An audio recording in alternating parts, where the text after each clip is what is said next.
Hi everyone, this is Adam, and welcome to 30 Minute Games. Today's game is that PlayStation classic, Oddworld, Abe's Oddysee. Just a little disclaimer here, I was playing the Windows version of the game. I don't think my complaints apply to the PlayStation version of the game, and they certainly don't apply to the 2014 remake, New and Tasty.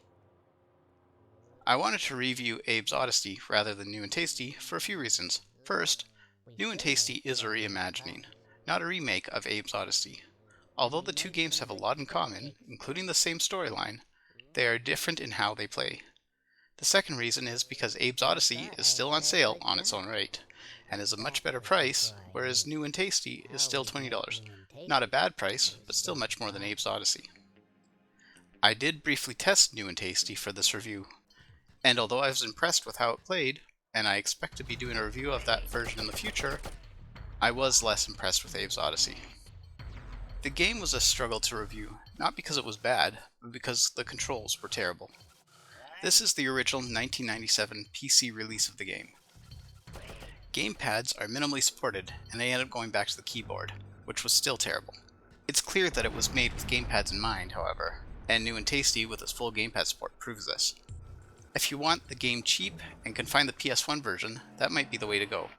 I attempted to purchase the PS1 version from the PS3 store, but was blocked. For fun, I give Oddworld, Abe's Oddysee a 2 out of 5.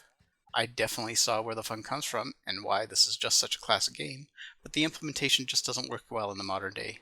Again, if you want to spend the extra and get New and Tasty, that's a great idea. This version, however, has a bargain price tag and a bargain experience.